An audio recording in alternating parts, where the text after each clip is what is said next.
Vamos a dar comienzo, vamos a hacer este panel en español. Este panel… ¿no ha llegado la traductora? Esperémosla. Entonces, 2 minuticos para la traducción. ¿Se fue? ¿Se va? Momento. Sí, pero no sé si no vamos a tener traducción. Espérenme, yo averiguo.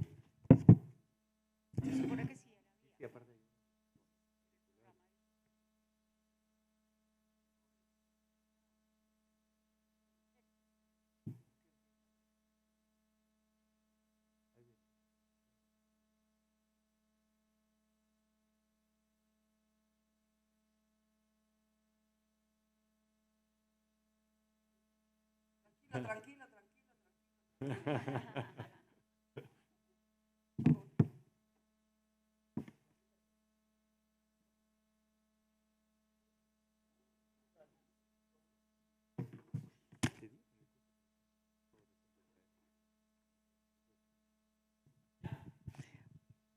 Bueno, buenos días. Vamos a dar inicio a este panel sobre política regional y ambientes hostiles. Es una aproximación a la reducción de daños en América Latina, Regional Policies and Hostile Environments, Approaches to Harm Reduction in Latin America. Vamos a hacer este panel en español. Quienes estamos acá somos en su mayoría latinoamericanos y si no hemos pasado tanto tiempo en América Latina que nos consideramos. Vamos a hablar de 4 lugares en América Latina, de Argentina, de México, de Colombia y de Brasil. Hay una visión que se va a dar un poco, digamos, más generalizada sobre unos enfoques frente a la reducción de daños más al tema regional. Y se ha escogido en ambientes hostiles porque estamos hablando de ambientes hostiles y es justamente cómo todas estas poblaciones o cómo todos nosotros en América Latina hemos estado inmersos en espacios de violencia tan profundos, con violencia estatal, con diferentes tipos de violencia ejercida y cómo las comunidades, digamos, se organizan para poder dar respuesta, pero también cómo podemos analizar esas políticas estatales, ¿no? Cómo impactan a esas poblaciones, incluso en acciones con daño, cuando buscan es todo lo contrario, ¿no? Entonces, pareciera como si tuviéramos un saco, ¿no? De varios sitios metidos dentro de un concepto de ambientes hostiles, pero ustedes van a ir viendo que hay un hilo conductor y es justamente cómo en estos lugares donde hay una violencia institucional y hay una violencia, digamos, tan arraigada, podemos empezar a también dar pistas sobre cómo sería esta reducción de daño en América Latina. Ayer justamente nuestro compañero de México Unido contra la Delincuencia nos hablaba de que no hablamos de los daños que genera la política de drogas, las políticas de drogas, y creo que esta es una de esas aproximaciones en este ámbito en América Latina. Sin más preámbulos, porque tampoco tenemos mucho tiempo y prefiero que hablen más los y las panelistas que yo. Vamos a empezar con Sam Shirley Bevan, ¿sí? Sam tiene una ponencia que se llama Total Peace and the War on Bazuco Towards a Peace-Based Harm Reduction. Ya él les explicará qué es la paz total. Sam presentó recientemente su doctorado en política social en la Universidad de Kent. Su proyecto doctoral se centró en la interacción entre la cocaína, el daño y la violencia en Bogotá, Colombia. Está muy centralizado en Bogotá. Es interesante que además se centre en Bogotá y hable de paz total, porque se supone que la política de paz total no está en Bogotá, pero su aproximación nos hace entender cómo eso se irradia a muchos lugares del país. Anteriormente fue investigador en Harm Reduction International y actualmente es consultor independiente de investigación con sede en Maputo, Mozambique. Adelante, Sam. Bueno, muchas gracias. Y sí, me llamo Sam, soy investigador británico y pues gracias por la invitación y la acogida en este espacio latinoamericano como extranjero. Lo que les presento hoy es una investigación etnográfica realizada entre y con personas que consumen bazuco y viven en la calle, aquí en el barrio, o pues en el barrio de Santa Fe, aquí en Bogotá. Y al iniciar, el propósito del proyecto fue entender qué significa la reducción de daños en este contexto, con lo que es un contexto en que las herramientas, digamos, tradicionales de reducción de daño no tienen tanta relevancia por su enfoque en la inyección y en el consumo de opioides. Entonces, pasé 11 meses aquí en Bogotá durante la investigación con personas que usan bazuco y viven en la calle. Y uno de ellos fue Juan Felipe, digo un joven de 31 años porque yo también tengo 31 años y quiero ser un joven.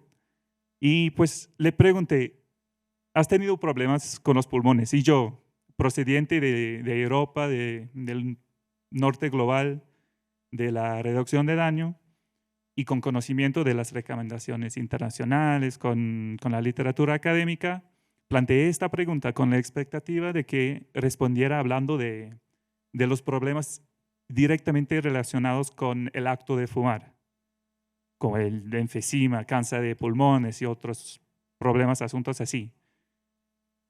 Pero me dijo, sí, claro, sí. Por habitar en las calles en un tiempo antes estaba en una fiesta en las horas de la madrugada y luego encontramos con otros muchachos y tuvimos como una riña, como un problema. Y de ahí a mí me pegan 4 puñaladas con una arma blanca, o sea, con un cuchillo, y me perforaron los pulmones. Entonces, esta es una de varias experiencias que aparecieron en la investigación que obligan que pensemos otra vez en cómo entendemos lo que es el daño en el contexto de bazuco.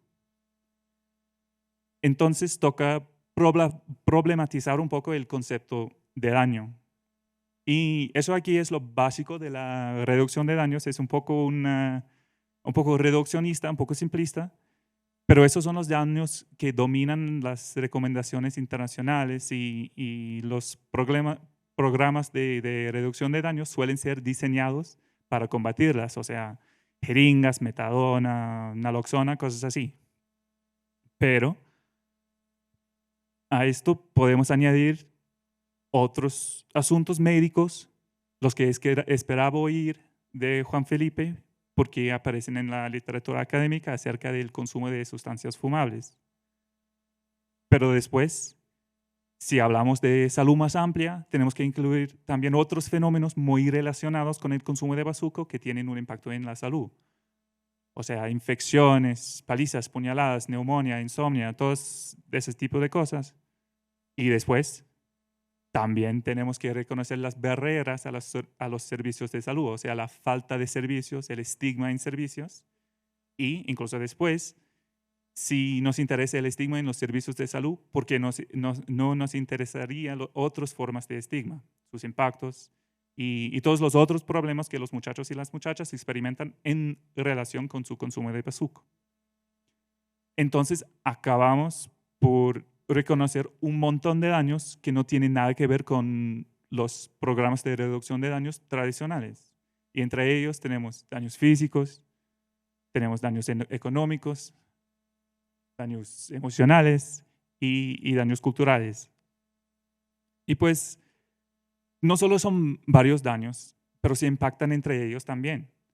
Un daño puede provocar o agravar otro o otros daños. Y cuando entramos en el análisis con esta perspectiva, vemos una situación cada vez más compleja. Entonces vamos desde algo así hasta algo así. Entonces, pues claramente la reducción de daños, digamos, tradicional ha cambiado, ha mejorado, ha salvado un sinfín de vidas y es una parte esencial de nuestro movimiento y de compasión y de solidaridad. Pero con su perspectiva limitada a la salud y la salud pública, no es suficiente en este contexto. Entonces, simplemente entender la reducción de daños como una serie de intervenciones no aborda la gran mayoría de los daños y especialmente no los daños que las personas que usan bazuco enfatizan. Cuando pregunté a las personas cuáles son los daños más importantes que experimentan, casi nadie comenzó por mencionar los asuntos médicos relacionados con el acto de fumar. Fue la violencia entre personas, la criminalización, el estigma social y sus impactos en la vida laboral o familiar o comunitaria. Entonces, un conjunto de medidas discretos no es suficiente para cambiar las condiciones estructurales que producen el daño. Entonces necesitamos otra manera de pensar del daño y cómo reducirlo. Otro vocabulario que no sea de salud pública, gracias, y que captura la complejidad y la totalidad de la experiencia de violencia y daño de muchas personas que usan bazuco. Y una sugerencia para hacerlo es tomar en serio la idea de que las personas que consumen bazuco existan en un estado de guerra, existen dentro de la guerra contra las drogas. Y esta guerra no es nada retórico, es real, produce violencia, produce daño. Y claro, no hay ningún lugar donde esto sea más cierto que en Colombia, donde la guerra contra las drogas es parte integrante del conflicto interno armado. Entonces, aquí entra como el concepto de la sesión de un contexto represivo caracterizado por la violencia. Hay que reconocer que el daño no viene de la droga, ni siquiera simplemente viene de la política de drogas en sí, sino es un producto de un conjunto de violencia. Hay violencia directa, es la violencia entre personas, violencia estructural, como la criminalización, estigma, la falta de apoyos estatales, los sistemas de salud, y violencia cultural, que sería como las ideas, ideologías que legitiman o justifican la violencia contra las personas que consumen drogas, en este caso, bazuco. Entonces, la guerra contra las drogas es una guerra, produce violencia, daño, sufrimiento, y como cualquier otra guerra, y para reducir daño lo que se necesita es un proceso de paz en la guerra contra las drogas. Trata de un cambio de perspectiva hacia una que busque abordar las raíces de violencia y el daño en vez de reducir los síntomas. La reducción de daño se imagina como un proceso de paz en la guerra contra las drogas. ¿Y cómo se construye la paz? Pues hay la paz desde arriba, hay la paz desde abajo. La guerra contra las drogas y el conflicto armado interno en Colombia son íntimamente vinculados y aparece en el Acuerdo de Paz, por ejemplo, de 2016, que tiene su capítulo 4 que trata del problema de drogas ilícitas e incluso incluye esta frase que comite a abordar como un asunto de salud pública las drogas. Y también dice que requiere una política de promoción en salud, prevención, atención integral e inclusión social. Y después tenemos esta idea de paz total y no voy a profundizar demasiado en la idea de la paz total porque creo que es un poco, no sé, confuso. Pero diría que existen algunos programas relacionados con la idea de paz total que también podrían tener relevancia para las personas que consumen bazuco y pueden contribuir a la construcción de la paz en sus vidas. Y después hay la paz desde abajo. Las personas que usan bazuco ya tienen estrategias para reducir la vulnerabilidad, la violencia y el daño. Evitan espacios violentos, toman pausas en el consumo, se juntan en parches, establecen independencia económica y hay más y hay más y hay más. Entonces la cuestión es, pues trata de empoderar a las personas que consumen bazuco a generar y aprovecharse de estrategias pacíficas y hay que crear las condiciones en las que las personas que consumen bazuco puedan articular y hacer demandas del Estado, de los servicios, de la comunidad. Entonces, para terminar, ¿qué podemos hacer? Pues la primera cosa es descolonizar la definición del daño. En este caso, lo que quiero decir con descolonizar es reconocer que que la reducción de daños tiene que situarse en un contexto local y no simplemente replicar o importar las estrategias, las prioridades y las lógicas del norte global. También toca profundizar para conocer de dónde vienen los daños. O sea, no solo reconocer que los daños existen, pero entender cómo se producen y cómo se relacionan entre ellos. Y reconocer que un abordaje más social no solo significa reconocer las raíces sociales del daño, sino también que los daños tienen un carácter social. El daño es mucho más que lo biomédico, sino también económico, emocional, cultural, espiritual, muchas cosas. Y finalmente es organizar. Y otra vez no tengo tiempo para profundizar demasiado en el tema, pero con este concepto de reducción de daños como paz, lo que buscamos es reforma estructural o cambio social transformativo. Y eso no se puede lograr con actos individuales aislados. Se necesita la organización del movimiento y especialmente de las personas que usan Bazuco para hacer demandas. Entonces, muchas gracias.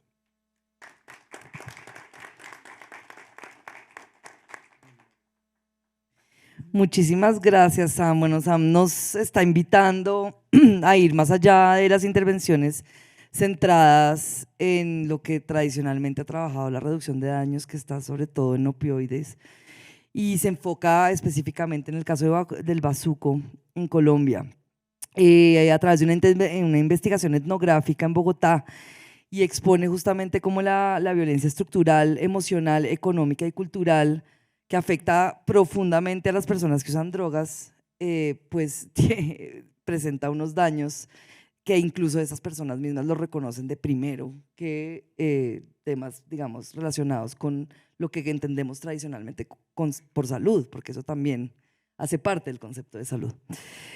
Propone una forma de reducción de daños que contribuya también a la construcción de paz, destacando pues la política de la paz total. Vamos a ver si más adelante podemos ampliar un poquito el concepto de paz total para poder entender cómo lo estás vinculando como una oportunidad para avanzar hacia intervenciones pues más integrales y más contextuales. Muchísimas gracias, muy interesante. Ahora vamos a tener a Diego Jiménez. Vamos ahora a viajar a México y tenemos a Diego Jiménez. Diego Jiménez es de Baja California. ¿De Aguascalientes? Perdón. Lo tenía así sale así en la página, ¿no? Diego tiene una presentación que se llama El impacto de la crisis de la sobredosis en los derechos humanos de las personas que viven en las calles, que habitan calle y que usan drogas, ahí sí en Baja California. No, él no es de Baja California.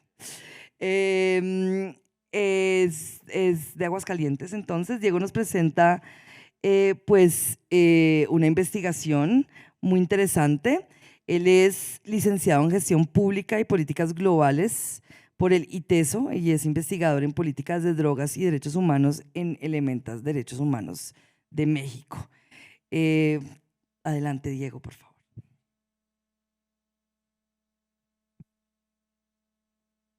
Hola, ¿qué tal a todos?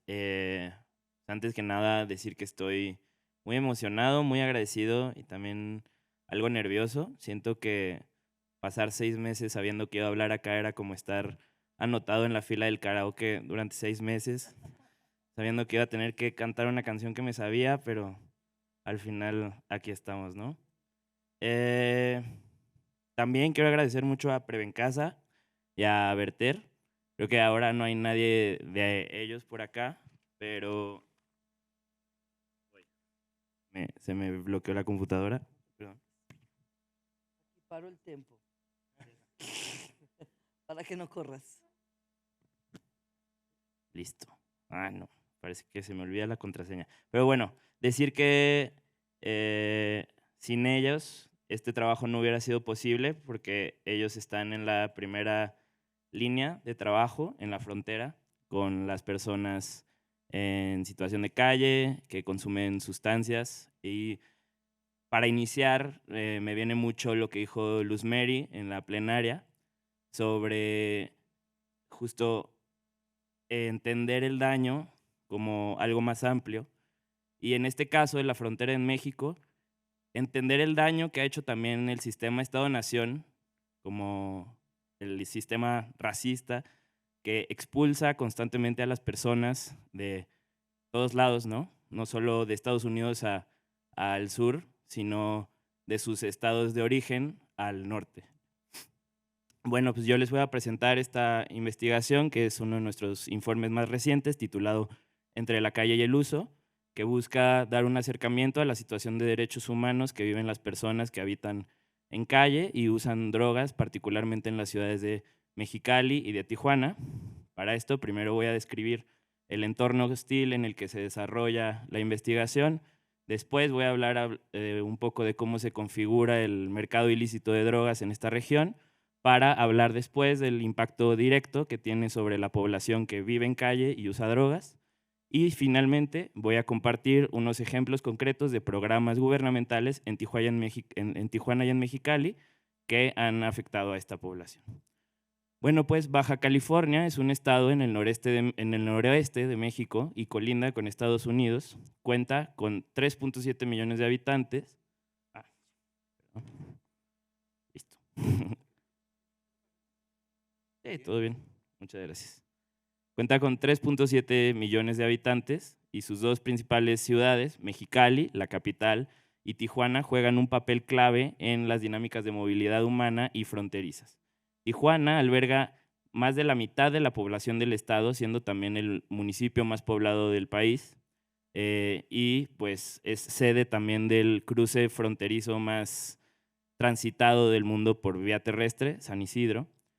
Y pues esta cercanía con Estados Unidos moldea mucho el panorama económico, social y cultural mediante la movilidad humana, como les había hablado, porque llegan muchas veces personas deportadas, desplazadas internamente y también pues personas en tránsito, ¿no?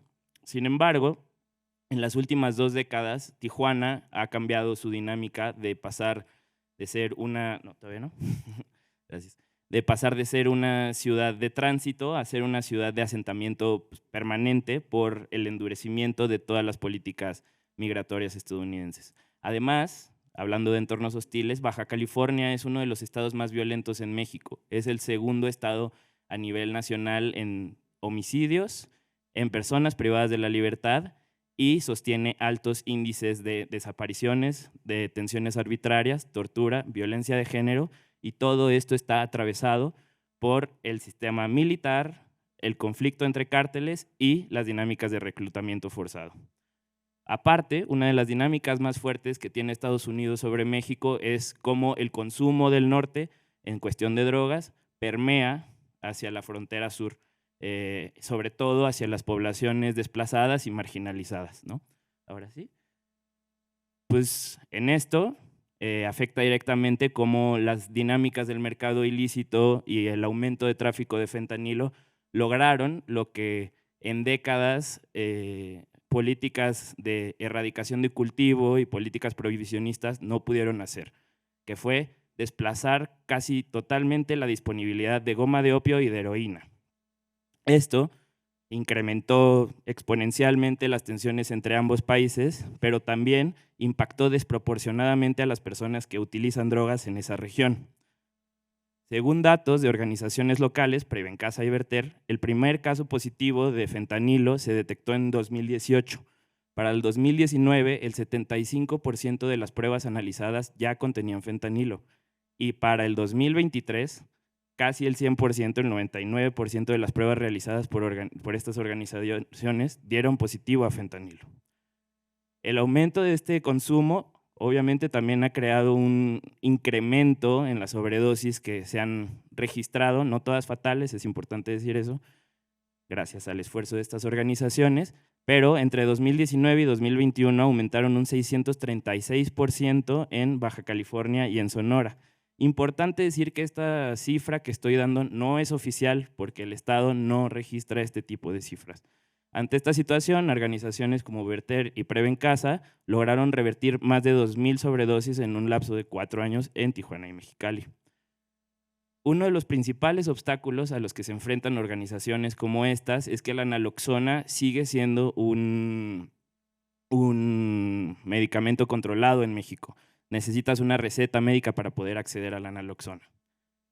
Ahora sí, la siguiente. Muchas gracias. Como mencionaba, el contexto hostil de Baja California configura un entorno imposible para las personas que se encuentran en contexto de vulnerabilidad. La crisis de violencia afecta de manera desproporcionada a estas personas. Además, las deportaciones masivas, expulsando gente principalmente a Tijuana, hacen que la situación o las condiciones de poder caer en habitar la calle sea mucho más frecuente, debido a que mientras más expulsan gente y que no tienen redes de apoyo o oportunidades económicas, son segregadas, si le añadimos la capa compleja que es el consumo de drogas y más consumo de drogas inyectables en México, pues se está viviendo una doble estigmatización, ¿no?, con esta población. Además, añadiéndole a las violencias que vive esta población, en México la mayoría de los servicios de rehabilitación son ofrecidos por el sector privado, que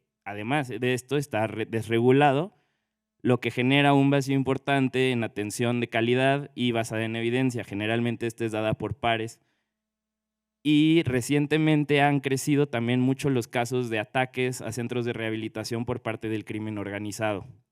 Estos ataques se dan pues por las características de la población que se encuentra en ellos y pueden estar muy relacionadas a las dinámicas de reclutamiento forzado por parte de estos grupos, sin mencionar también los casos de tortura, internamiento involuntario y desplazamiento que se le da a estas personas. El siguiente, por favor. Los programas estatales que se han implementado o no implementado, omitido, para estas personas, se centran más en desalojarles de los espacios públicos, someterles a internamientos involuntarios. Pues sobra decir que no han implementado tampoco políticas de salud para atender la sobredosis. En Tijuana particularmente hubo un programa que buscaba atender a la población usuaria que vive en calle, que habita la calle, pero se enfocó particularmente en internamientos en centros de rehabilitación, pero la cosa aquí es que el municipio de Tijuana, la alcaldía, participó y colaboró con centros irregulares que han sido muy vocales y muy virales acerca de sus privaciones ilegales a la libertad de personas estigmatizadas. En Mexicali, aquí tengo unas imágenes, no existió un programa como tal para atender a las personas, sino un proyecto de rehabilitación del centro histórico que como objetivo podríamos decir que que quería la turistificación del centro de Mexicali, ¿no? Recuperar, ¿pero de quién?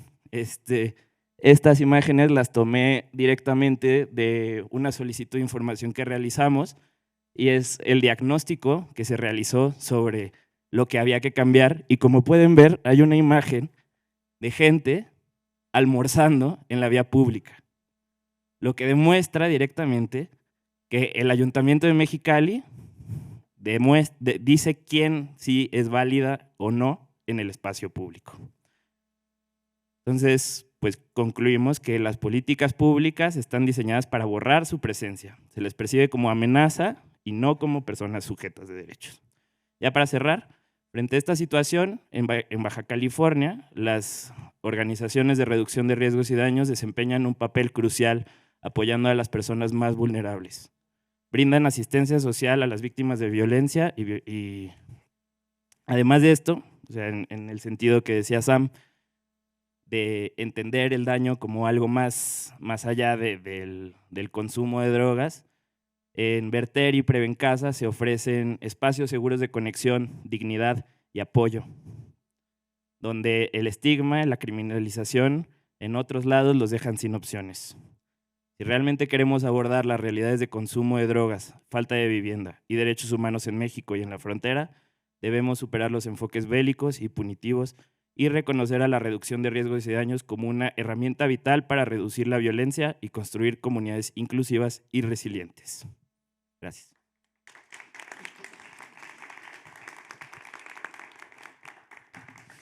Muchísimas gracias, Diego. Bueno, hemos pasado de unos elementos, es paradójico hablar, ¿no?, de reducción de daños a ambientes hostiles cuando pues justamente acudimos a las políticas de reducción de daños porque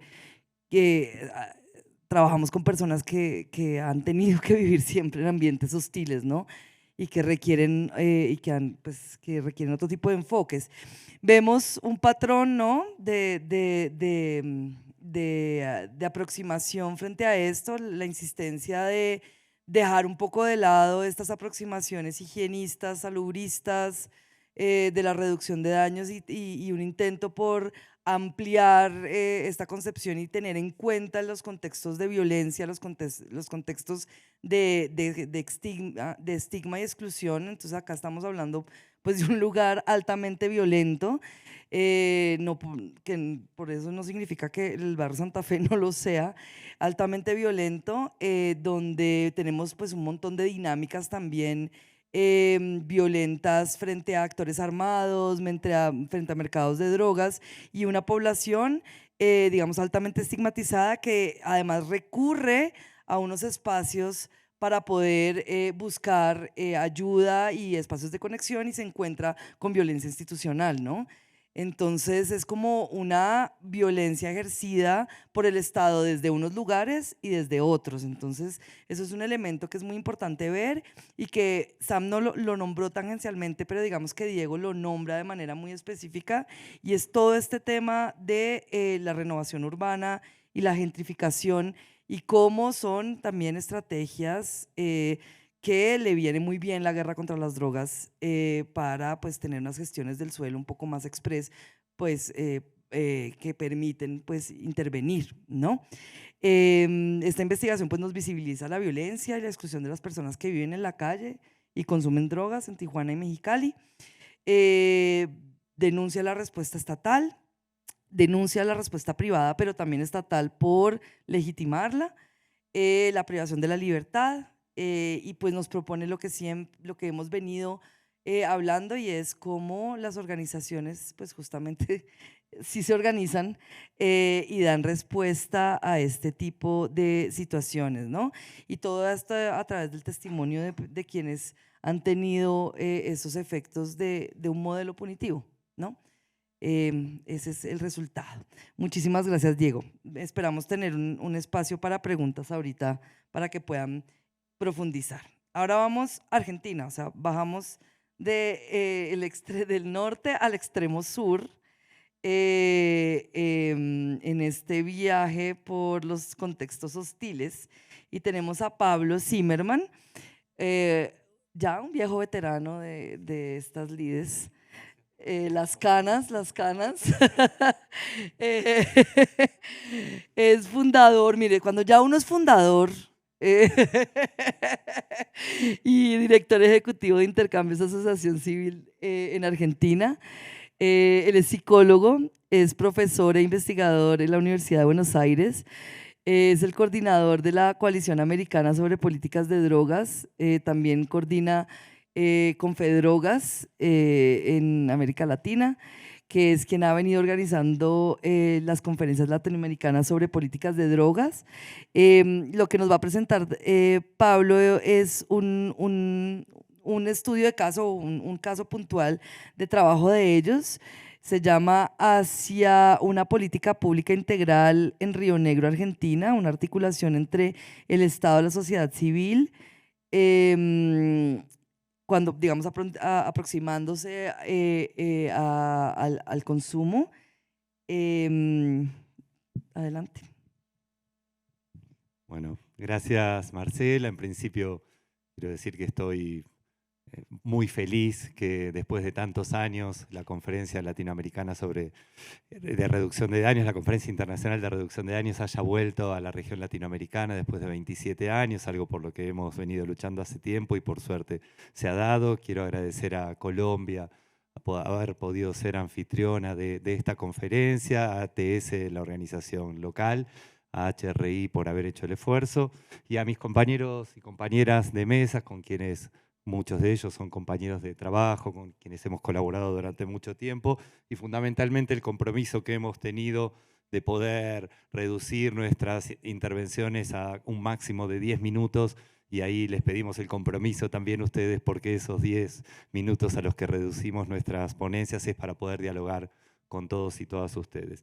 Y con esa misma lógica es que voy a leer, después voy a poder expandirme en el tiempo cuando dialoguemos, pero para poder ser respetuosos de esos tiempos he decidido poder leer y ajustarme a los tiempos pactados. Como es posible observar, particularmente en los últimos años, el panorama político de América Latina y el Caribe se caracteriza por una mezcla de avances y retrocesos. En la actualidad hay administraciones más progresistas en países como Colombia, Brasil, México, Chile y recientemente Uruguay, y administraciones de tendencias conservadoras en Argentina, Ecuador, Perú, Paraguay, entre otros. No obstante, el carácter pendular de estos procesos políticos impide muchas veces que los avances en las políticas de drogas se consoliden, dando como resultado la coexistencia de estrategias de reducción de daños y enfoques punitivos del consumo de drogas. Frente a esta alternancia de los signos políticos y las posiciones ideológicas de los gobiernos de la región, no cabe en duda que han sido y es la sociedad civil el artífice principal que promueve la sensibilización para incorporar la reducción de daños en las políticas públicas. Es la sociedad civil el actor que persiste más allá de los cambios de administraciones y persiste en su doble rol de denuncia de las consecuencias de la guerra contra las drogas y de propuestas de alternativas más eficaces y humanitarias. Estaba esperando, en Argentina hubiesen chiflado todos, aparecía la foto. Bueno, gracias. Gracias. Frente a esa alternancia, estamos atravesando una época en que los derechos radicales ponen en crisis a las democracias representativas, desprecian las libertades y derechos conquistados y libran una batalla cultural, como dice esta nueva derecha, contra la perspectiva de género, el feminismo, el multiculturalismo y la justicia social. Lamentablemente, Argentina se ha convertido en un ejemplo paradigmático de ese entorno particularmente hostil, con un gobierno que hace suya la agenda antiderechos que baja desde el norte. En ese contexto, la construcción de alianzas estratégicas y el fortalecimiento de políticas locales resultan vitales para evitar retrocesos de lo que difícilmente se puedan retornar en el corto o mediano plazo. Siguiendo estos principios es que vamos a presentar una experiencia de colaboración entre un gobierno provincial en Argentina e intercambio de asociación civil que dio como resultado el desarrollo de una política integral para el abordaje de los consumos problemáticos. Río Negro es una provincia de la Patagonia Argentina caracterizada por una baja densidad poblacional, con grupos urbanos distantes entre sí y gran parte de su geografía dominada por estepas que se extienden entre el litoral atlántico y la cordillera de los Andes. Pionera en el campo de la reforma de la salud mental, la provincia de Río Negro inauguró en nuestro país un proceso conocido como desmanicomialización, que implica el cuestionamiento de las concepciones autoritarias y hegemónicas en el campo de la salud, desarrollando alternativas a los tratamientos custodiales, asilares, encarnados en los manicomios, que llevan implícito el abandono y la segregación. La finalidad de este proceso es la inclusión social de las personas con sufrimiento mental y el respeto por sus derechos. Esta reforma de salud mental, iniciada a principios de la década del 90, implicó la creación de una red de servicios basados en la comunidad con la atención primaria de la salud como estrategia privilegiada. Paradojalmente, esta reforma no alcanzó a la atención de las personas con consumos problemáticos de sustancias. En 2016, la provincia creó una agencia autónoma para la atención de los consumos bajo supervisión directa del gobernador, que orientó su accionar desde un enfoque abstencionista y medicalizador, contrario al enfoque que contenía el proceso de reforma de salud mental. Eso dio como resultado, tanto en el tratamiento como en la promoción y prevención de la salud, Eso dio como resultado, digamos, que se iniciaran campos paralelos en lo que tiene que ver con la atención de los consumos problemáticos. La fragmentación y la falta de articulación entre los servicios de salud, educación, justicia y otros generaron tensiones y brechas en la asistencia, así como una grave dispersión de recursos públicos. En diciembre del 2023, tras la asunción de una nueva administración, el gobierno provincial tomó la decisión de definir una política unificada entre la Coordinación de Salud Mental Comunitaria y la Agencia de Atención de los Consumos. Reconociendo la complejidad de este propósito, el Ministerio de Salud de Río Negro resolvió solicitar el apoyo técnico de intercambio de asociación civil, dada su experiencia en la consultoría para el diseño de políticas y orientar así la intervención en un escenario participativo. Se diseñó entonces el proyecto Lineamientos para el abordaje de los consumos problemáticos, que buscó establecer una política pública provincial unificada para abordar los consumos problemáticos, mejorando la coherencia en las prácticas sanitarias, la coordinación entre los niveles de atención y el acceso a la salud en la provincia de Río Negro. Y comenzó un proceso de integración de diferentes sectores, superando conflictos históricos por paradigmas enfrentados. Con inicio en junio de 2024 y a lo largo de 8 meses, el proyecto logró cumplir con éxito sus objetivos a través de la implementación de 3 etapas que voy a resumir rápidamente. De cualquier manera la tienen ahí para acortar un poco mi exposición. En la primera etapa se realizaron 6 jornadas de trabajo en diferentes zonas sanitarias con la presencia de más de 300 trabajadores, con el objetivo de construir un diagnóstico participativo que permitiera arribar a un mapeo de los dispositivos existentes en la provincia que abordan los consumos problemáticos, contemplando las diferentes esferas, tanto asistenciales como preventivas promocionales. La etapa 2 se centró en la ejecución de un plan de sensibilización y formación para actores públicos y de la sociedad civil vinculados específicamente a la temática, alcanzando a 244 participantes. Entre los objetivos que se propuso el curso estaban reconocer las relaciones entre paradigmas, representaciones y prácticas que sustentan las intervenciones en los problemas asociados con los usos de drogas, identificar las características teóricas, metodológicas y políticas propias del modelo de reducción de riesgos y daños y adquirir instrumentos de análisis y planificación de intervenciones que aborden integralmente los consumos problemáticos. La capacitación fue muy bien recibida y los participantes valoraron particularmente la adquisición de nuevos conocimientos desde la perspectiva de reducción de riesgos y daños. La etapa 3 del proyecto se propuso desarrollar herramientas conceptuales y prácticas que permitan analizar las distintas perspectivas teórico-metodológicas para abordar la temática de los consumos con y sin sustancias, y consistió en la producción del manual Lineamientos para la intervención integral de los consumos problemáticos en la provincia de Río Negro, que incluyó 8 capítulos, entre los que estaban orientaciones conceptuales, la descripción de la red provincial de atención, algunos criterios para el abordaje integral, entre otros. El manual está disponible en versiones impresas y digital, también si alguno quiere acceder a él, y también se acompañó eso con algunos materiales gráficos y audiovisuales. El último febrero, hace unos meses, se realizó un encuentro de exposición de resultados y presentación del manual en la legislatura provincial, que contó con la presencia del ministro de Salud y una nutrida concurrencia. La experiencia de este proyecto subraya la importancia que encuentran los equipos de salud en las instancias presenciales para favorecer la interacción, el intercambio de ideas y la construcción de redes de trabajo. Asimismo, se evidencia el papel orientador de documentos como el manual producido, que alinean las intervenciones territoriales con las definiciones de las políticas públicas en la materia. Se recomienda entonces considerar cuidadosamente la integración de encuentros presenciales, ya que ofrecen oportunidades únicas para el diálogo y la colaboración, contribuyendo a una significativa implementación de dichos lineamientos.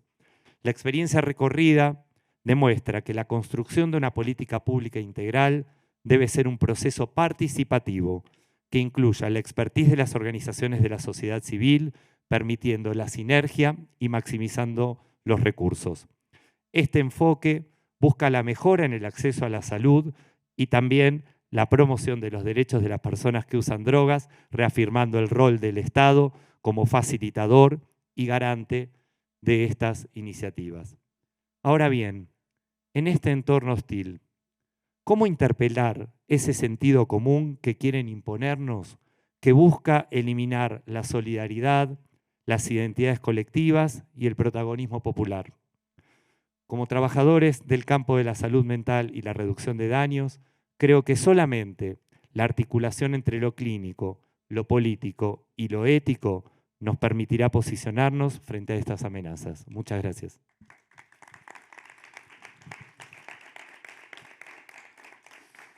Muchísimas gracias, Pablo. Bueno, esto ya es una situación ya de cómo se articulan justamente esas diferentes instancias, ¿no? Nos presenta una experiencia entre la sociedad civil y el Estado justamente de Río Negro, donde se elabora esa política de reducción de daños desde un enfoque interseccional, ¿no? Destacan la coordinación interseccional, la formación técnica y todas esas cosas que permitieron superar esas tensiones históricas que existían, y no solamente eso, sino generar herramientas concretas que permitan mejorar el acceso a la salud, ampliar la concepción de lo que era digamos, de los servicios comunitarios y lo que se entendía como salud mental, y sobre todo pues de la participación de las personas que usan drogas. Muchísimas gracias, Pablo. Vamos ahora con una visión ya desde Colombia. Vamos con Inés Elvira Mejía. Su ponencia se llama Sobreviviendo entre los márgenes, una aproximación social de la reducción de daños en Colombia.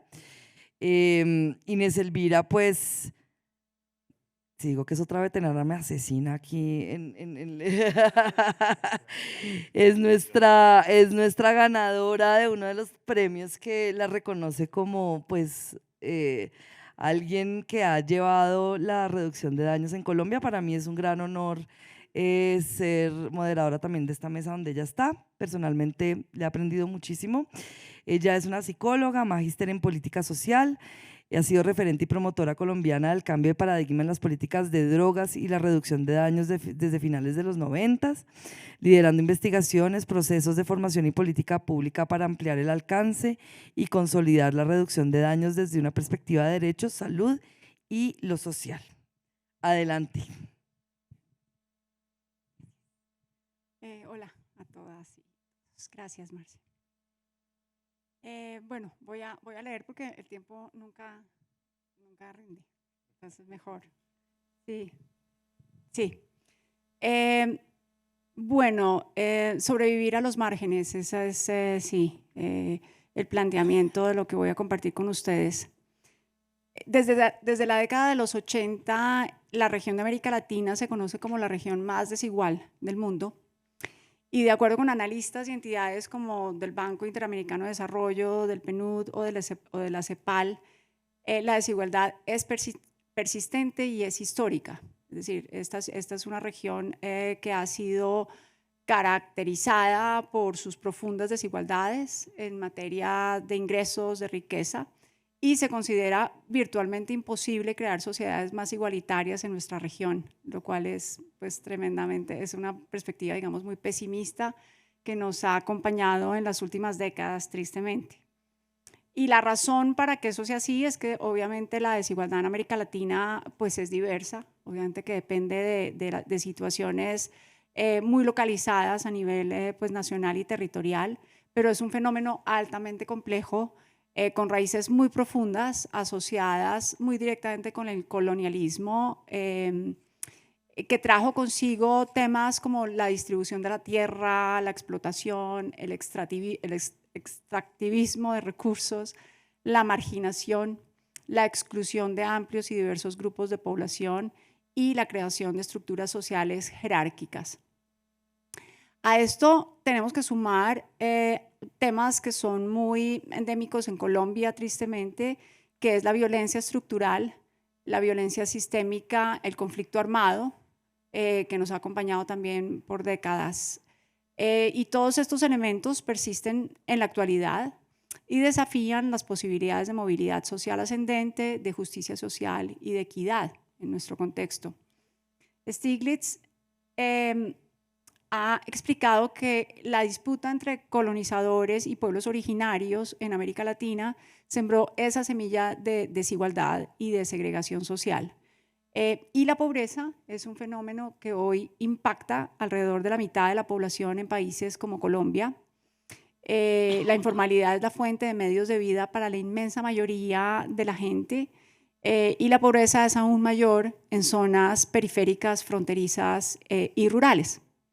Por todo esto, los estudios sobre pobreza, desigualdad y desarrollo social en la región tienen un inmenso desarrollo, y desde los años 70 se produjo un notable desarrollo del estudio de la pobreza en lo que se conoció como los cinturones de miseria en las grandes ciudades de la región, y fue necesario desarrollar modelos que fueran propios, porque los modelos foráneos pues fueron completamente insuficientes para empezar a explicar y abordar esta complejidad. Larisa Adler de Lomnitz fue una antropóloga mexicana chilena que escribió, bueno, que alcanzó obviamente un lugar muy destacado entre los pioneros de la aplicación del análisis de redes en las ciencias sociales latinoamericanas. En 1975 ella escribió un ensayo que se convirtió luego en un clásico llamado ¿Cómo sobreviven los marginados? Y sus ideas invitaban a trascender la visión de la marginalidad desde la carencia, ya en esto era tremendamente revolucionaria, para entender el poder de las redes de asistencia mutua y de la comunidad como mecanismos de supervivencia, de construcción de tejido social, de sistemas económicos informales, partiendo justamente del aprovechamiento de recursos sociales y del intercambio entre iguales. Esto parece una lindísima descripción de lo que es la reducción de daños en los años 70, ¿no? Esta visión ha sido integrada en las últimas décadas en países de América Latina, en los que el repliegue, el debilitamiento o la ausencia virtual de estados de bienestar han llevado a las comunidades a construir soluciones propias desde adentro para sobrevivir y desarrollarse. En muchos estados, esta visión también ha permeado distintos enfoques y modelos de intervención basado en las lógicas de redes socioinstitucionales, de redes territoriales, de enfoques de atención primaria en salud, de atención primaria en salud mental, de psiquiatría comunitaria, de tratamiento de base comunitario, de reducción de daños, entre otros.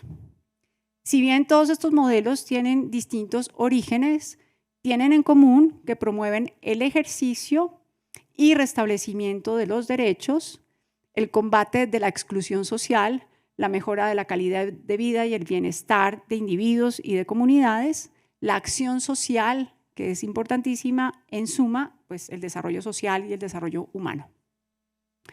Por todo esto, el gobierno de las redes, que es como lo ha llamado Andrés Góngora, un antropólogo fantástico que ha escrito 2 documentos de una potencia inmensa, si ustedes tienen interés en conocer la historia y la lógica detrás del trabajo comunitario en Colombia y de lo que es, por ejemplo, hoy en día la esencia de organizaciones que hacen parte de la RAIZ Colombia, de la red, nunca sé, aquí están de la RAIZ, nunca sé, bueno, algo de sufrimiento social, nunca sé cómo es que es, la RAIZ, con triple S, sí. Me perdonan quienes son de la RAIZ que están acá. A ver, Silverio, ¿qué es lo que significa la RAIZ? La red de organizaciones trabajando de sufrimiento, eso, de sufrimiento social. Eso.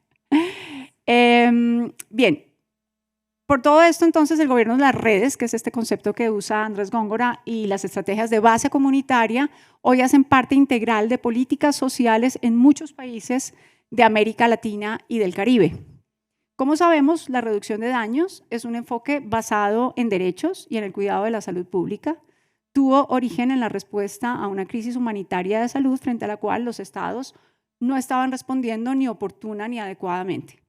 Este enfoque ha sido reconocido e integrado en las políticas de más de 105 países.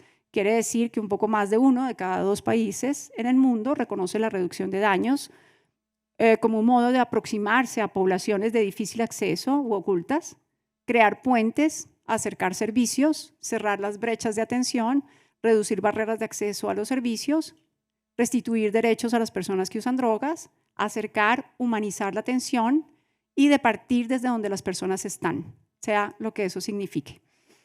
Una parte de la integración de este enfoque de reducción de daños se caracteriza por el desarrollo de modelos sanitarios medicalizados, altamente profesionalizados e institucionalizados.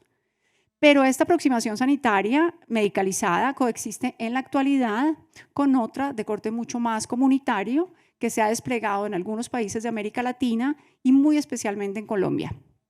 También en Uruguay, debo decir, en Argentina y bueno, algunos otros países.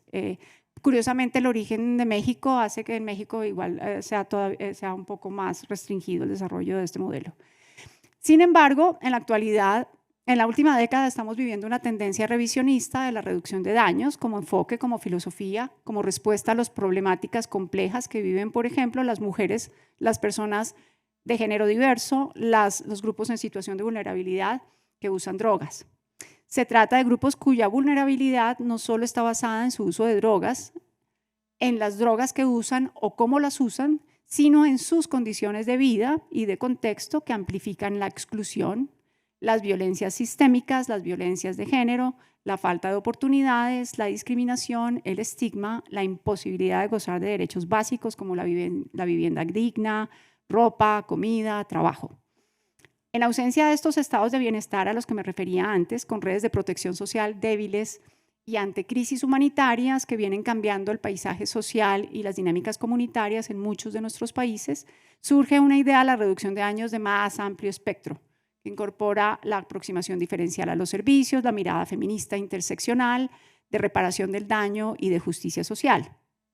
Profundiza entonces el enfoque de derechos sin limitarse a la prestación de los servicios, y retoma, quizás sin saberlo, la lectura que hizo Lomnitz de la comunidad en los años 70. La comunidad vista ya no como un ámbito, y esto es importantísimo, al cual se llega con intervenciones y respuestas, asistencias y recursos, sino la comunidad como un agente activo en la lectura de sus problemas, en el cambio de narrativas, en la construcción o mejor, co-construcción de más y mejores respuestas. La comunidad ya no como una receptora pasiva, sino como un agente activo de cambios y transformaciones, lo cual implica, entre otras cosas, involucrar activamente a las personas, a los colectivos, implica también reconocer los liderazgos, los compadrazgos y los recursos comunitarios como un cambio desde adentro. Para responder a estos retos múltiples, Colombia ha integrado como parte de la política pública desde hace muchos años instrumentos de abordaje al consumo que favorecen la aproximación a la complejidad, justamente, de las personas, grupos, comunidades y territorios impactados por las drogas, entre ellos los modelos de base comunitaria y los modelos de innovación social. Ambos están basados en las lógicas sistémicas de construcción de respuestas integrales, de abajo hacia arriba, de involucramiento pleno de las personas en todo aquello que afecta a sus vidas, buscando la mejora del bienestar, la reducción del sufrimiento, la ampliación de opciones de inclusión y el logro de mejores resultados. En suma, pues son modelos que favorecen la sensibilidad frente a las necesidades de las mujeres, de las personas diversas, otros grupos en situación de vulnerabilidad, con lo cual se pretende materializar plenamente el enfoque de derechos humanos, de salud pública, de inclusión social y de desarrollo humano y sostenible. En el año 2007 se construyó una primera política que recogió toda la trayectoria iniciada en México en la década de los 80 y de los 90, impulsada por Cáritas Alemana, sobre todo a mediados de los 90 y principios de los años 2000. Fue impulsado por Cáritas Alemana y por la Unión Europea. Se consolidó, como digo, un modelo, un metamodelo realmente, el ECO2, por la epistemología de la complejidad y por el carácter de comunidad. A eso corresponde el ECO2. Una comunidad definida por uno de sus protagonistas, que es Efrem Milanés, como el depósito de los fracasos institucionales y la oportunidad para las relaciones de ayuda. Yo agregaría pues, de solidaridad, de cooperación, de riqueza cultural, y las bases de este modelo fueron la reducción de daños, pero muy principalmente el entendimiento de que el uso no terapéutico de psicoactivos es inevitable, que el uso no terapéutico ocasionará daños en el individuo y en su entorno, que las políticas de drogas deben ser pragmáticas y evaluar el impacto que ellas mismas generan, y que me perdí, perdón, que no consigo las preguntas. Y que, sí, lo más importante, que las personas usuarias están insertas en una comunidad mayor, por lo que para proteger la salud comunitaria como un todo es necesario integrarles y no excluirles. Por eso la base de la política de Colombia ha sido desde hace mucho tiempo la inclusión social y el tratamiento de base comunitaria, cuyo eje es la persona y sus redes. El eje no son las drogas ni el consumo de drogas, sino las personas en toda su complejidad y sus redes. Entre muchas guías y documentos que se han escrito en Colombia, incluso la aplicación en entornos específicos como el escolar para las zonas de orientación escolar, el universitario para las zonas de orientación universitaria, las guías también metodológicas para la aplicación en cárceles, por ejemplo, pero sobre todo en barrios y en zonas de alta vulnerabilidad, principalmente urbana, que son los centros de escucha. Hay una guía que resume todo este trabajo y toda esta historia que si tienen interés les recomiendo que la revisen, que es del año 2021, que fue hecho por el Ministerio de Justicia y por UNODC, que es la guía conceptual, metodológica y operativa para el fortalecimiento de los dispositivos comunitarios, un desafío para la inclusión social. Ya para finalizar, Marce, quisiera señalar algunos puntos que han sido centrales en esta visión social y comunitaria del consumo. Sin la comunidad no hay cambio. La comunidad sabe lo que le pasa, lo que necesita, tiene claras sus prioridades y está llena de recursos y valores de cooperación y solidaridad. La comunidad puede perder muy fácilmente la confianza y puede mostrar apatía cuando no se le hace visible, cuando no se le respeta y no se le reconocen los procesos. Por eso debe subjetivizarse. La comunidad cierra sus puertas y es abordada de manera unilateral y asistencial. La comunidad no es un ámbito de intervención. La comunidad responde a dinámicas democráticas de construcción de confianza y de participación genuina. Esta es la razón por la que Colombia reconoció el papel fundamental, irreemplazable e insustituible de las organizaciones de base. Han sido socias y aliadas, hacen parte del territorio, han consolidado vínculos de confianza y respeto mutuo con las comunidades, y sacar la reducción de daños de ese ámbito comunitario es quebrar su esencia, su naturaleza e ir en contravía de todos sus principios. La reducción de daños es un enfoque, una forma de aproximarse, una propuesta axiológica de principios, y se ha intentado en Colombia transversalizar de esa manera. Entonces tenemos dos capas de aplicación muy claras. Una son las estrategias y las jeringas, esas a las que tú hiciste referencia, Sam. Pero la reducción de daños en Colombia viene acompañando la lógica de la política y de la aproximación al consumo desde hace ya más de 20 años. Y eso hay que también reconocerlo. Por eso es fundamental, pues eso, defender un poco como todo lo que se viene haciendo, la esencia de la acción social y comunitaria, que permite además apropiarse, comprender, defender, sostener las acciones a pesar de la persistente ausencia estatal y la insuficiencia en los esquemas de sostenibilidad. Ya para concluir, pues hemos estado discutiendo en esta conferencia la reducción de daños de amplio espectro y de espectro completo, como si fuera una gran novedad. Nos preguntamos si este es un enfoque nuevo para Colombia. Y yo me atrevo a concluir después de 3 días de discusión que no lo es, que es solamente que lo estamos nombrando distinto, que tenemos una trayectoria histórica que debemos valorar y potenciar, que debemos, por supuesto, medir el impacto de ciertas medidas de sostenibilidad que en el país se están dando, que pueden terminar por debilitar uno de los principales activos de la reducción de daños de Colombia, que es esta. Muchas gracias.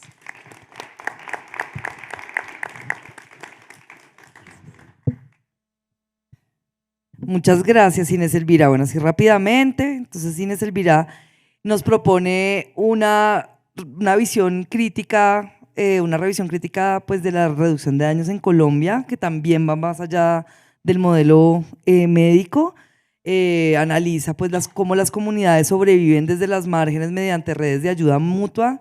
Explica también cómo en Colombia esta lógica comunitaria ha permitido construir alternativas pues, que justamente reducen el daño, riesgo y la estigmatización.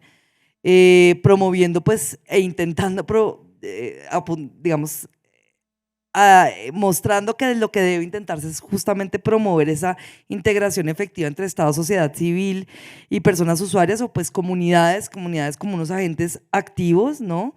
Es como un lugar, digamos, de cómo, si podemos hablar de ambientes hostiles, no, cuando hablamos de ambientes hostiles y cuando hablamos de daños de las políticas de drogas, pues hablamos de comunidades que son las receptoras de ese daño, pero también son en las comunidades mismas donde pues se apalancan esos cambios. No quiero dar no quiero esperar mucho más para poder pasar a Mayra, que es nuestra última panelista. Mayra es brasilera, ella es investigadora y practicante de reducción de daños. Mayra Gabriel, graduada en Sciences Po, de Ciencias Políticas de Sciences Po. Desde 2011 trabaja en Redes de Maré, una organización comunitaria en Río de Janeiro, donde realiza investigación-acción. Es una de las fundadoras del primer centro de acogida y reducción de daños en una favela, y nos va a presentar pues la investigación sobre el Community-Based and Community Harm Reduction Perspective del estudio de caso del espacio normal en las Redes de Maré en Río de Janeiro. Gracias. ¿Puedo tener el...? No, no puedo.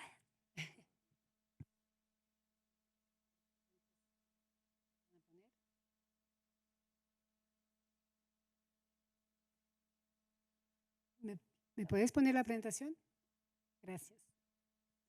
Hola a todo el mundo. Mayra Gabriel. Bueno, gracias a todo el mundo, gracias a la conferencia, a Marcela, y a todos que acabaron de hablar, porque me van a facilitar muchísimo la presentación, porque creo que me inscribo mucho en la continuidad de todo que acabaron de decir. Trabajo hace 15 años en Maré, en Redes de Maré, que es una organización de base comunitaria en Río de Janeiro, en la favela de Maré. Es casi toda mi vida profesional, entonces soy formada en ciencias políticas, pero creo que soy, bueno, una trabajadora de Redes de Maré. Y la idea es un poco presentar una línea del tiempo de la construcción de lo que llamamos del primer centro de reducción de riesgo en una favela en Brasil, en Río de Janeiro. Se llama Espacio Normal. Y completa este año 10 años de actuación. Entonces, cuando a lo largo de los últimos 10 años nosotros fuimos ampliando nuestras acciones, consolidando nuestro trabajo y ampliando nuestro trabajo de reducción de riesgo en la favela, exactamente como Pablo lo describió muy bien, podemos mirar desde el territorio este carácter pendular de las políticas públicas para las drogas y la reducción de riesgo en Brasil. Entonces, vimos en 10 años, empezamos en 2015, ¿no?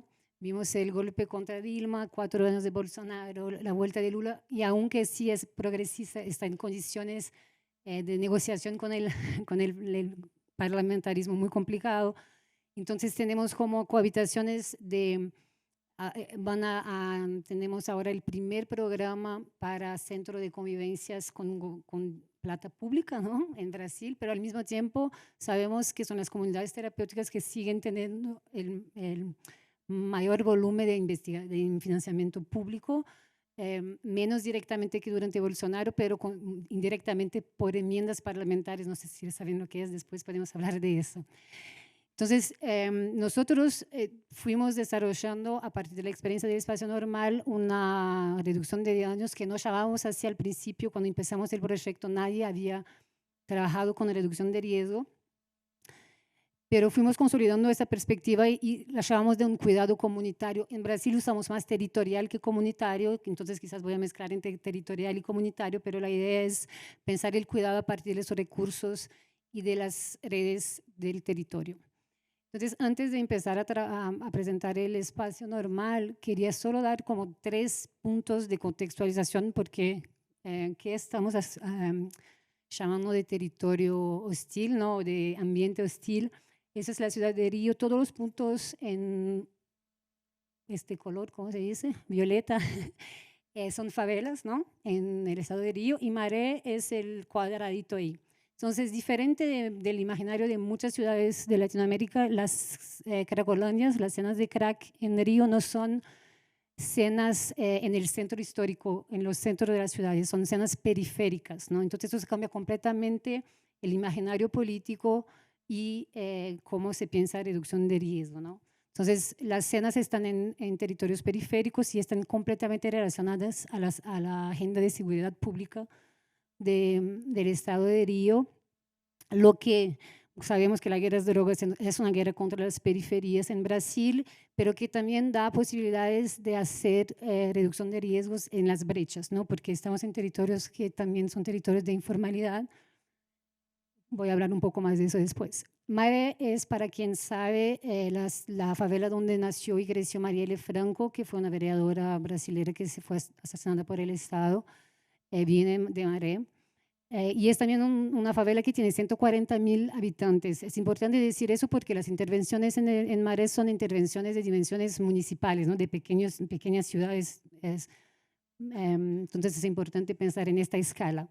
Y un punto también son territorios marcados por la violencia armada, y ahí quiero traer unos pocos números porque creo que es difícil cuando no conoces la realidad entender lo que quiere decir hacer reducción de riesgo en un contexto de violencia armada. Redes de Maré, la organización para la cual trabajo, hace el monitoreo de la seguridad pública en Maré hace 10 años. Entonces, si tomamos los números de 2016 a 2024, fueron 215 operaciones policiales, más de 1.300 violaciones de derechos individuales, incluyendo tortura, 148 muertes, ninguna investigación pericia para saber quién mató, lo que pasó. Fueron más de 150 días sin escuela y 160 días sin servicios de salud. Entonces eso quiere decir que un niño que nace en Maré y que tiene su escuela en Maré pierde un año de escolaridad por causa de porque la escuela no abrió por operaciones policiales. Entonces, es en este contexto que hacemos reducción de riesgo en Maré.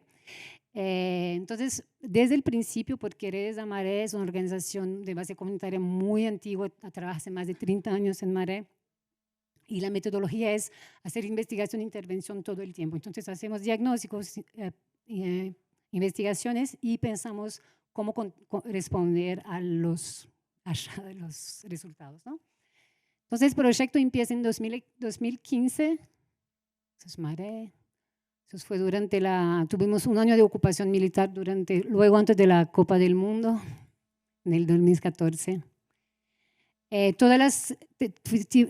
Hicimos 3 investigaciones, las 3 son publicadas en el site de Redes de Maré.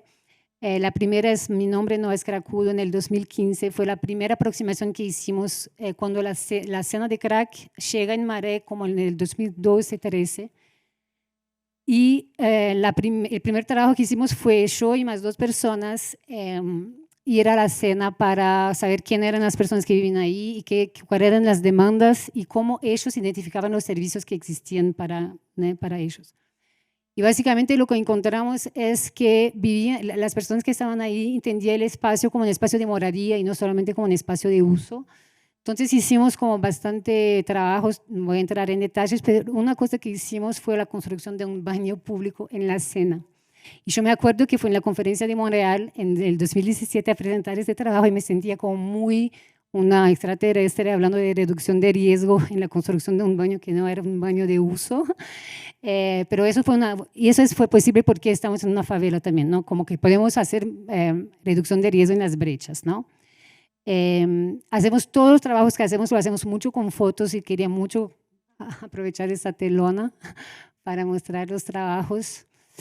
Después de esta primera intervención, articulamos la salud pública porque las unidades de salud no atendían a la población que vivía en las cenas porque no tenían dirección, entonces inventamos una dirección para que pudieran ser atendidos por los servicios de salud territoriales, que constituimos un foro de drogas, que hoy es un dispositivo de atendimiento integrado. hicimos también y abrimos el primer centro de convivencia en el 2018, que era una casita, y ahora estamos en un galpón grande. Y ahí vino en 2020 la pandemia, y esa es Lilian, trabaja con nosotros, es una de nuestra equipo. Hicimos en el 2020 una investigación que se llama Construyendo Puente, que es para evaluar el impacto de la violencia armada en la salud mental de los habitantes de Mare. Pero lo que hicimos, porque estamos en el espacio normal, hicimos la pesquisa con los habitantes domiciliados y con todos los usuarios de crack de la región. Entonces, evaluamos la exposición a la violencia armada y el sentimiento de miedo, ¿no? Y lo que es muy importante, y los datos están publicados, porque hay mucho una banalización de que la gente, el mito que la gente que vive en zonas de confrontos y de violencia armada banaliza o naturaliza la violencia, ¿no? Y lo que pudimos encontrar es que, bueno, hay un nivel de exposición a la violencia armada que es,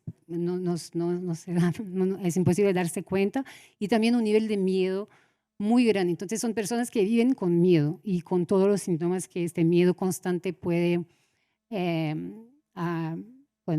Entonces hay un montón de fotos, de proyectos de fotos que son muy lindas. Les invito a ver, esta es mi preferida. Le pedimos como que saque fotos de lugares que gustan o de cosas importantes. Y la última, ese es el espacio. Y la última pesquisa se llama Ellas en Escena. No voy a entrar en detalle, estamos dentro de ella, y es una pesquisa para entender las intervenciones con una perspectiva de género, específicamente con las mujeres del espacio normal, porque tenemos un público de 150 personas por día, pero son 120 hombres, 30 mujeres. Entonces entendemos que teníamos que tener un espacio más seguro para las mujeres. Entonces hace un año abrimos una convivencia exclusiva para las mujeres. Entonces un día de la semana solo para las mujeres, y acompañamos un grupo de 40 mujeres. Wanda, que está ahí, es la coordinadora del espacio normal, y Andrea también trabaja conmigo. Y nuestro desafío ahora creo que es, porque hay una disputa que tenemos que comprobar las evidencias del trabajo que hacemos, y creo que porque tenemos 10 años de intervención continuada, tenemos condiciones de pensar quizás nuevas métricas, ¿no?, para disputar el campo de la evidencia para reducción de riesgo. Eso creo que no dije la mitad de lo que quería, pero terminé. Bueno, gracias.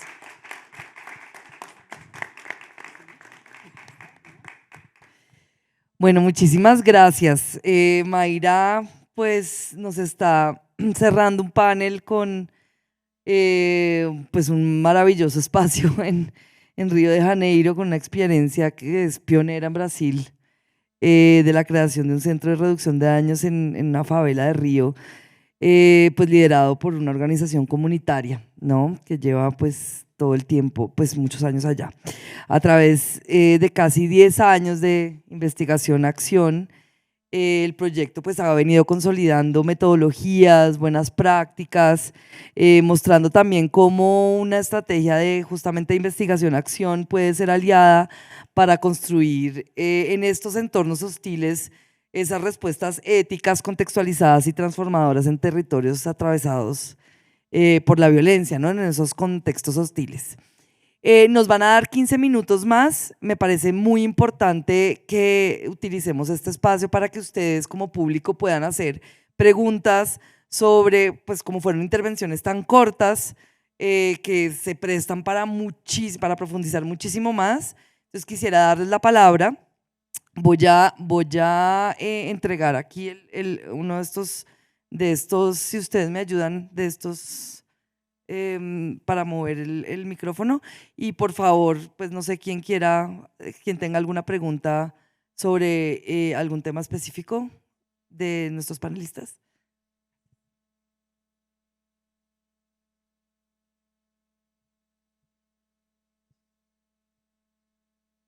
Bueno, pues primero que todo agradecerles a todas y a todos, realmente exposiciones muy bellas, muy ilustrativas, y pues que fortalecen mucho el mensaje.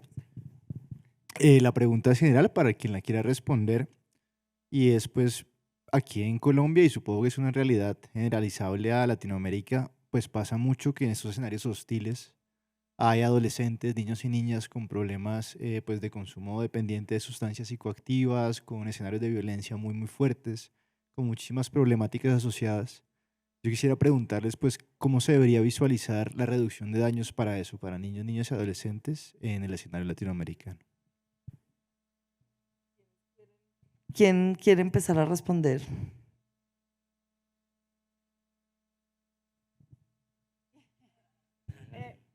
Ese es el problema, es dificilísimo. La discusión se ha dado en Colombia. Curiosamente no ha pasado en los programas que haya mucha demanda de parte de personas menores de 18 años en los programas de reducción de daños muy centrados en el tema de inyección, lo cual no quiere decir que no haya consumos de este tipo. De hecho, un municipio como Santander de Quirichao tiene como sustancias de puerta de entrada a la heroína, por ejemplo, a diferencia de la marihuana. Está la cantidad que hay disponible a nivel local que inician sus carreras de consumo con este estilo de sustancias. En principio no se niega, pero no ha sido posible que haya una definición, digamos, de un protocolo o una ruta. En principio lo que se hace es la restitución de derechos, digamos, por ser obviamente niños, niñas, adolescentes y jóvenes a cuyos derechos se han visto totalmente vulnerados, porque no estarían en la situación en la que están si el Estado y sus redes de apoyo pues estuvieran allí como deberían estar. Pero esa es una discusión que está pendiente en Colombia, que hemos intentado, o sea, no es que esté pendiente, sino que se ha dado, pero no se ha resuelto. Es realmente muy problemático. Otros modelos, digamos, de reducción de daños en el mundo, al menos que yo conozca, pues en principio, por ejemplo, el ingreso a salas de consumo supervisado, pues no está permitido. No es que no se les deje entrar, sino que se les deriva inmediatamente a otras rutas más de eso, de restablecimiento de derechos, de atención psicosocial, de pues intentar, por supuesto, que las personas tengan una transición a otro nivel, pero allí estaríamos ya un poco en el límite también de la no autonomía de niños, niñas, adolescentes y jóvenes que igual las tienen. Entonces allí yo siempre he pensado que en Colombia deberíamos hacer una discusión similar a la que se dio con salud sexual y reproductiva, por ejemplo, que hemos logrado desde el punto de vista constitucional que haya plena autonomía desde los 14 años con respecto a ciertos temas en salud sexual y reproductiva. Yo pienso que algo así debería poderse aplicar. Yo quisiera quizás contar por un lado, me parece que después de mucho de lo que se dijo en el panel, de lo que dijo Inés, bueno, Sam, Mayra, Gabriela y Diego, en relación a cómo vamos comprendiendo a la reducción de riesgos y daños, me parece que pensar un trabajo con niños, jóvenes, adolescentes, y tratar de pensarlo, digamos, básicamente en el tema drogas, digamos, podría ser un error. Creo que tenemos que pensar modelos más amplios que incluyan explícitamente eso como temática. Y voy a referirme, disculpen lo autorreferencial, pero porque quizás les puede dar algún material en términos de googlear algo de eso como experiencias interesantes. Nosotros hemos tenido durante unos 10 años el desarrollo de un programa en colaboración con una escuela lasallana de los colegios, la línea lasallana de las iglesias católicas, en una zona expuesta a mucha vulnerabilidad social del conurbano bonaerense, que se llamó No te sientas zarpado. No te sientas zarpado, NTSZ era la sigla. Y en el marco de ese programa se abordaban directamente el tema de los consumos y el eje estaba puesto básicamente en la participación juvenil. Me parece que ese es un eje fundamental cuando trabajamos con jóvenes. Y a partir de ese proyecto se consolidó un dispositivo que quizás tiene un nombre bastante conocido, porque recién justo lo nombraba Inés cuando nombraba alguna de las acciones en Colombia. El dispositivo se llama Centros de Escucha, que es un dispositivo que UNICEF se ha interesado mucho y ha querido replicarlo en algunas provincias, conjuntamente con nosotros, en algunas provincias del norte argentino, que son las zonas más pobres de la región, donde también hay temas de consumo, pero básicamente de consumo de alcohol, por supuesto, y hay un montón de otros problemas que la población lo tiene como prioritarios en relación, comparados con lo que les preocupan los consumos a esta población. Entonces me parece que armar dispositivos amigables para población joven que puedan motivar una participación genuina, ya sea en los ámbitos de toma de decisiones y de coordinación de esos espacios, es nodal para eso. Más allá de esta experiencia, también quiero plantear una problemática muy importante que tenemos en la región con el tema de los jóvenes y sobre la cual tenemos muchas preguntas para hacernos, porque de nuevo tiene que ver con esta concepción más de cambios estructurales que creo que la mesa digamos, entre todos nosotros pensamos que tiene que ver con la inclusión de jóvenes en las redes, quizás de comercialización de las sustancias, ¿no? Y quizás eso sea, digamos, un obstáculo muy, muy grande que estamos teniendo en cómo pensar eso sin posibilidades de ofrecer alternativas válidas para que eso no suceda, ¿sí? Eso me parece que ahí tenemos un gran problema para pensar conjuntamente. Y bueno, sé que hay algunas experiencias muy, muy puntuales y chiquitas en algunos países de la región, pero todavía hay mucho para hacer.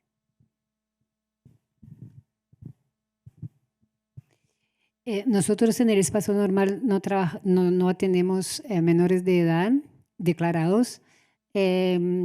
Hay en Brasil hoy una preocupación muy grande con el gobierno Lula. Empezaron un programa, pero es muy la preocupación de los jóvenes no entrar en las redes de los grupos criminales, ¿no? Entonces es siempre una preocupación como muy de preventiva, pero también en un viés muy de la guerra a las drogas, ¿no? Y creo que hay algo, porque nosotros en la pesquisa hechas en SENA, una cosa que nos sorprendió, bueno, que siempre es impresionante escuchar, es que aunque sean adultas, ahora todas empezaron a usar drogas cuando niñas, muchas después de un evento traumático, o la pérdida de alguien o una violencia sexual.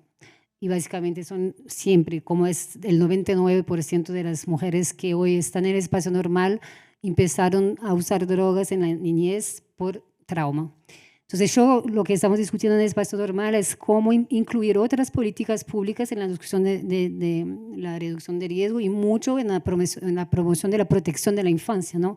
Tenemos que hablar de protección de la infancia en una perspectiva de reducción de riesgo, porque eso es el problema, ¿no? Son niños que sufren muchas violaciones y violencia muy temprano, y que muchos de los normales, ¿no? La gente que está en el espacio normal, pasó por muchas instituciones juveniles, ¿no?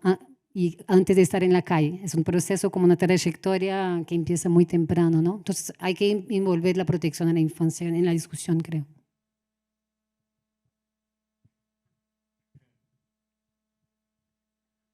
Bueno, es una buena pregunta. Sí, él preguntó por qué se llama espacio normal. Cuando empezamos el trabajo en la SENA, nuestro principal interlocutor era Normal, Carlos, un usuario de crack que vivía en la SENA y se llamaba Normal. Lo que es una buena historia, pero se murió. Íbamos a llamar el espacio un otro nombre que no me acuerdo, y él se murió de una bala, ¿cómo se llama? Bala perdida, ¿no? 3 meses antes que abriéramos el espacio. Entonces, por un lado es un homenaje a Normal, y también, y después hoy, como los llamamos los normales, entonces nos parece gracioso y una buena provocación. Al principio los movimientos de la salud mental no gustaron mucho porque nadie quiere ser normal, pero nos pareció un buen nombre para... Entonces hoy no necesitamos decir personas en situación de calle que usan drogas y decimos los normales. Y yo quisiera profundizar un poco en lo que dijo Sam frente a las causas estructurales, ¿no? Y cómo entender los daños y el abordaje de la reducción de daños desde las causas estructurales de la violencia. Y pues en ese marco están los niños, niñas, adolescentes, en donde, digamos, hay que pensarse estrategias desde, pues que él nombró como Jóvenes en Paz, como algunas otras, en las que se está pensando en Colombia, que están más en clave de cómo salir de esas espirales de violencia, ¿no? Y de esas, pues más hacia un proyecto de vida. Quería como añadir eso. Yo creo que tenemos para una pregunta. Por ahí estaba el, no sé qué se, ya. Para 2 preguntas. Para 3, no mentira. Hola, muchísimas gracias por las presentaciones. Yo soy Aleli Calderón de Tijuana. Disfruté mucho las presentaciones, las temáticas.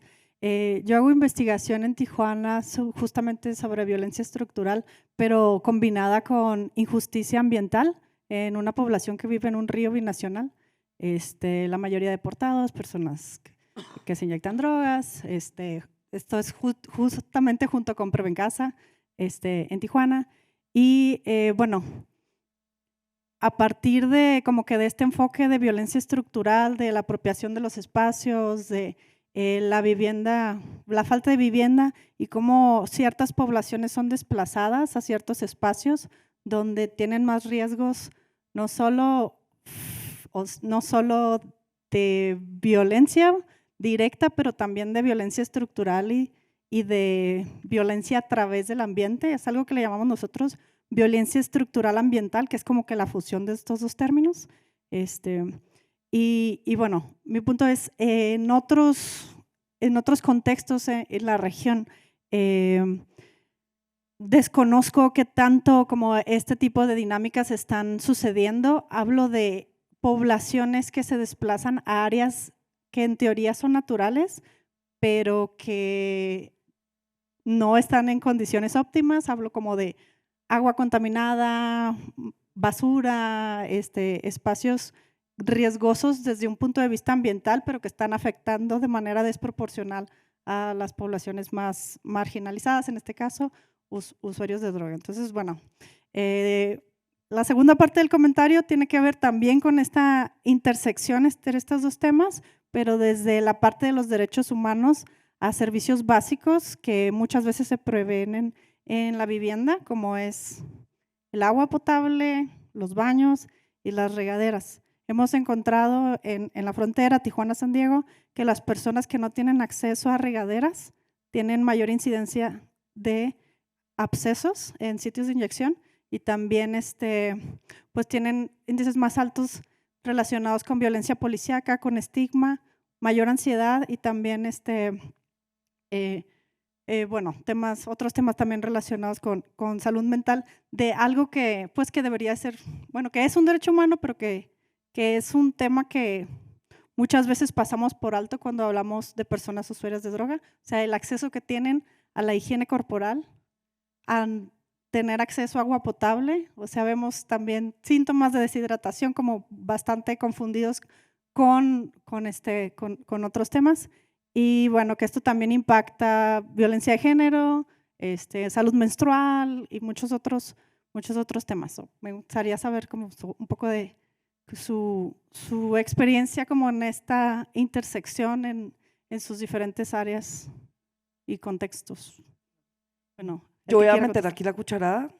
En Colombia existe actualmente la construcción desde el Estado de algo que se llama el protocolo de doble afectación. Afectación por temas ambientales de cambio climático y de conflicto armado, porque en Colombia se entrecruzan mucho, ¿sí?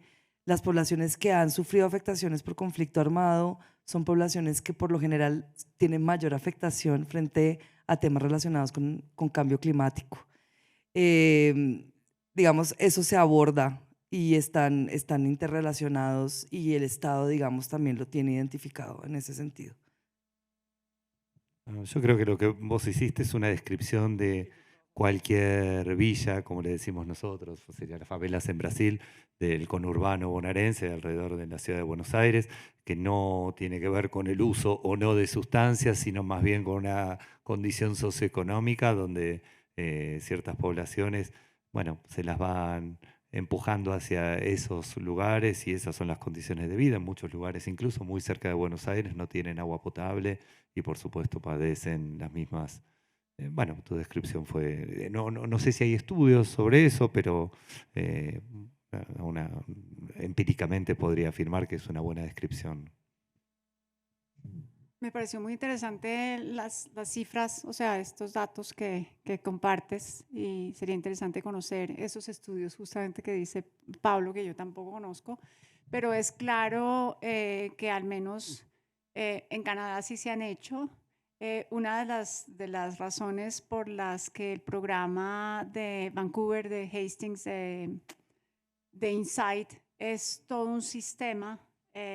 Ayer en el panel lo describían como una especie de ciudad, o sea, de estructura de vida paralela a la que no está dando la ciudad, justamente para garantizar, y así lo estamos un poco concibiendo, garantizar la dignidad de las personas, la vida digna de las personas que pasa por todas estas necesidades que no son menores. Y lo primero es un techo, porque tú tienes que estabilizar a las personas con lo básico, con esta atención básica, para que puedan estar tranquilas para hablar de lo que es importante para ellas. Y esa es la esencia de la reducción de daños, es decir, tienen que poder estar tranquilas en que han podido comer, en que han podido descansar, en que se han podido asear, ¿no? En que han podido tener como lo básico y lo mínimo para poder sentarse a pensar en su vida desde otro lugar y no desde esta urgencia cotidiana de la supervivencia en calle, por ejemplo, y con todo lo que ello implica. Entonces, pero bueno, materializar eso, al menos en Colombia, con el tema de la protección social tremendamente frágil y débil, es difícil, pero estamos haciendo esfuerzos porque eso se logre, por ejemplo, pero es un complique, porque cuesta muchísimo ofrecer esos servicios integrales.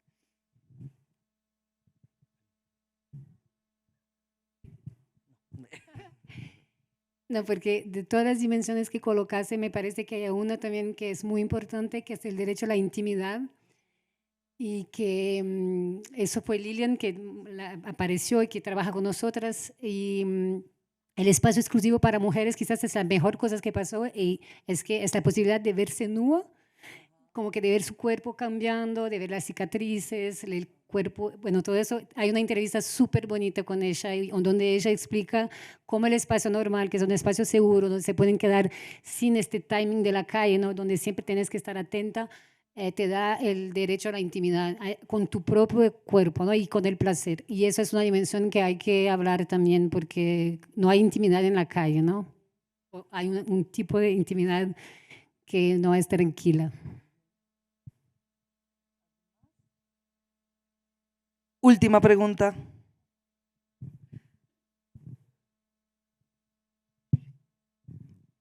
Hola, mi nombre es Renata. Muchas gracias. Muy interesante todo. Una disculpa porque me perdí 1:30. Pero mi pregunta es, o sea, pensando en que justamente todas expusieron sobre el trabajo que se hace en ambientes hostiles, es conocer cuál es su experiencia, o sea, sobre todo quienes operan los centros, cuál es su experiencia en la interacción con grupos armados o con los grupos que controlan esas zonas de ambientes hostiles, ¿no? En medio de la Los violencia. gobiernos hostiles. Pues particularmente, la verdad, digo, pensando, yo trabajo en Elementa, entonces pensando mucho, ¿no? En la situación que sí hay en Tijuana y en Mexicali, en donde es el control territorial de grupos armados y que además controlan la venta de la droga, les obligan a interactuar también con estas personas, incluso les testean las sustancias, ¿no? O sea, entonces quisiera como saber la experiencia regional en eso. No sé si Diego quieras empezar tú. ¿No? ¿No quieres? Ah, ok. Perdón. Mayra. Bueno, es una pregunta muy compleja. Siempre no la hacen y es normal que no la hacen, pero la verdad es que tenemos que hacer un montón de mediaciones y negociaciones, pero no mucho más específicamente con los grupos armados que con otros interlocutores políticos. Obviamente hay una parte de mediación cuando hay la amenaza, cuando hicieron algo que no podía y hay una amenaza de la integridad física. En estos momentos mediamos bastante, como que intentar encontrar alternativa a las formas de, ¿cómo se dice? Cuando, punishment, de castigo. Entonces, en estos momentos mediamos Pero nosotros no tenemos como una negociación con los grupos armados en el territorio. Esas son mis palabras, ¿no? No es algo que no estoy citando a nadie, pero creo que también, por un lado, están contentos con la presencia de un espacio de reducción de riesgo, porque son grupos racionales, ¿no? Entonces, y también que tienen mucho trabajo a tener que mediar situaciones de crisis o en el territorio, y cuando eso puede ser tercerizado, es algo que les conviene. Pero eso son palabras mías, ¿no? No es una citación de los grupos armados. Pero creo que es poquito de nuestro trabajo. Entonces, actuamos en un territorio donde hay grupos armados, pero es muy poco del trabajo que hacemos es negociar o mediar con los grupos armados. Pero porque no estamos tocando en la comercialización y las cuestiones económicas, ¿no? El contexto donde nosotros trabajamos es muy distinto, sin embargo, dos referencias chiquitas, una que no sé si servirá para la actualidad, porque es de fines de los 90, pero me parece que puede ser interesante en contextos también muy violentos de venta en ese momento de cocaína para poder inyectarse, cuando esto era una epidemia en el Cono Sur. Nosotros con los grupos que estaban ahí, que vendían en la zona, articulábamos para que puedan entregar ellos material de inyección conjuntamente con la venta de sustancias. Esa negociación era posible en ese momento, creo que los contextos han cambiado mucho, no sé si será posible hoy en día, incluso en esos mismos contextos, pero bueno, es una experiencia que al menos sirve para pensar algunas alternativas. Y por otro lado, también es verdad que yo agradezco mucho la pregunta, porque yo estuve acompañando nuestra ciudad quizás más paradigmática en términos de violencia, de tráfico de sustancias ilegales, es la ciudad de Rosario, quizás algo escucharon, y estuve acompañando a los equipos a poder pensar cómo trabajar en esos contextos, o los equipos de atención primaria. Y era una pregunta que cuando yo se las hacía, no se lo habían preguntado, o sea, hasta ese momento eran vistos únicamente como enemigos o no eran leídos como actores.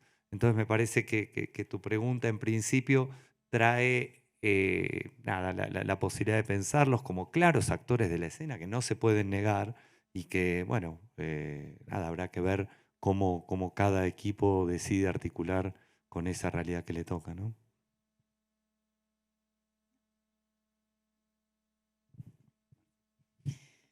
Bueno, sí, pues los actores armados, legales e ilegales, son actores fundamentales, pues que hacen parte del territorio y con quienes además las organizaciones siempre han tenido que lidiar, ¿no? De una u otra manera, para poder estar ahí. Bueno, este es el final de este panel. Les agradezco muchísimo su asistencia. Y bueno, aquí queremos tomarnos una foto, no se vayan para que nos tomemos una foto de todos los del panel. Gracias.